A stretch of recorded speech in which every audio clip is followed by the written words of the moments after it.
Bonjour, ici Florent Fusier de Pilote ta forme. Aujourd'hui, on va parler de nourriture et d'émotions. On va voir en quoi le fait de relier la nourriture aux émotions est une vraie problématique, une vraie difficulté aujourd'hui.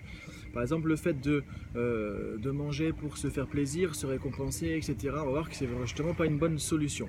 Donc, un des éléments clés vraiment important pour pouvoir retrouver son poids de forme, perdre du poids naturellement, pour pouvoir être en bonne forme, en bonne vitalité, c'est de dissocier la nourriture des émotions.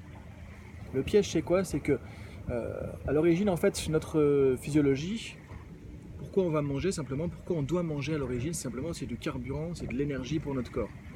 Le problème, c'est quoi? C'est que dans la société dans laquelle on est aujourd'hui, on a associé tout un tas de choses finalement à la nourriture, tout un tas d'autres choses que simplement le besoin physiologique d'avoir de l'énergie, du carburant. Et c'est devenu un plaisir, c'est devenu un moyen de satisfaire nos émotions. Et le problème, c'est quoi? Le problème, c'est que si on mange parce qu'on s'ennuie, pour combler un ennui, donc on s'ennuie, il y a peut-être une frustration qui va venir, donc à ce moment-là, au niveau émotionnel, on n'est pas forcément dans un état très agréable, donc on va chercher à combler ce problème émotionnel par quelque chose. Et souvent, je m'ennuie, du coup, je vais manger quelque chose, parce que ça va me faire du bien, parce que ça va me faire plaisir, par exemple. Ou ça peut être parce que j'ai passé une journée difficile, j'ai bien mérité finalement quelque chose, ou parce que j'ai été sage, parce que pour les enfants par exemple, là on associe ça souvent avec le fait d'être sage, on va leur donner à manger quelque chose, un gâteau ou quelque chose comme ça. Donc en fait le problème c'est que souvent on va associer la nourriture à une espèce de récompense déjà en termes d'émotion.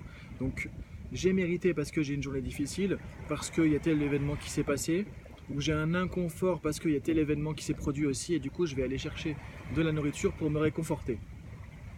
On le dit parfois simplement quand on parle de manger une douceur, vous voyez, on utilise le terme douceur, déjà ça n'a rien à voir avec la nourriture en fait.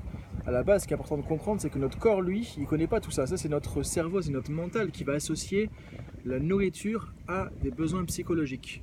Donc j'ai besoin de me réconforter, hop, je vais manger et je vais utiliser la nourriture pour me réconforter. J'ai besoin de me récompenser de quelque chose parce que j'ai une dure journée.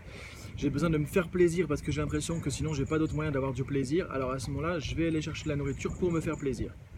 Ça peut être aussi parce que j'ai une difficulté, je me sens seul, je me sens un vide intérieur, donc du coup je vais aller manger quelque chose pour me remplir. Sentiment d'être moins seul, d'être rempli, d'être comblé de quelque chose. Donc c'est ça le vrai problème, c'est quand je vais associer la nourriture à quelque chose qui est lié à des émotions. Ce qu'on appelle la psychonourriture, la nourriture émotionnelle, dans le jargon en tout cas des personnes qui s'intéressent à cette problématique. Et ce qui est vraiment important de comprendre, c'est que plus tu vas pouvoir faire la différence entre la nourriture et tes émotions, la nourriture et des besoins psychologiques, et rattacher uniquement la nourriture le plus possible à des besoins physiologiques, c'est-à-dire que j'ai besoin de carburant, donc qu'est-ce qui serait le plus utile, le plus approprié, le plus adéquat comme carburant pour mon corps à l'instant T. C'est comme ça que tu vas pouvoir retrouver une relation saine avec la nourriture. Parce qu'en fait, si on est dans la nourriture émotionnelle, notre relation à la nourriture du coup est déformée, est tordue entre guillemets, elle n'est pas saine psychologiquement, et c'est ça qui fait que tous nos comportements alimentaires vont être basés là-dessus. Donc nos comportements alimentaires, le fait de manger ce qu'on mange et de choisir quand est-ce qu'on va le manger, comment on va le manger, de manière compulsive ou pas, etc. En fait, qu'est-ce qu'on va choisir comme aliment aussi, au-delà de se dire tiens, ça il faut le manger, ça il faut pas le manger. Ce qui fait que si on est dans la logique de régime comme ça, de se dire ça c'est pas bien, ça il faut, etc. En fait, on est encore dans la même problématique de nourriture émotionnelle, sauf qu'on se dit il faut ou il faut pas.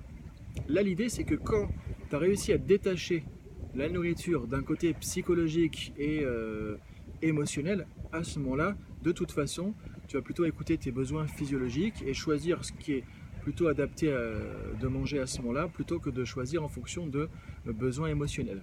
Et tu vas voir que les choix de nourriture, de qu'est-ce que tu vas manger, comment tu vas le manger, de manière compulsive ou pas, on va voir que manger de manière consciente, c'est beaucoup plus efficace aussi que de manger rapidement, trop vite comme on le fait, ou en faisant autre chose, justement, ce qui fait qu'on va manger beaucoup plus. Donc on va voir qu'il y a beaucoup de choses qui sont rattachées à ça. Le point de départ en fait, c'est de se rendre compte déjà que je vais dissocier la nourriture le plus possible des émotions, le plus possible de la notion de récompense ou de besoin psychologique. Donc voilà, je te laisse réfléchir à tout ça et voir comment tu peux justement faire attention à ça. Et ce que je t'invite à faire simplement, c'est quand tu vas manger quelque chose, que ce soit un repas en dehors des repas, à ce moment-là, voir tiens, pourquoi tu vas le manger? Est-ce que c'est pour satisfaire un besoin psychologique? Parce que tu as quelque chose à combler, à compenser, ou est-ce que c'est pour satisfaire un besoin vraiment physiologique? Et de voir la différence de ce qui va se passer dans ce que tu vas manger, comment tu vas le manger, en te posant cette question juste avant. Donc je te dis à bientôt pour d'autres vidéos sur pilote-ta-forme.com.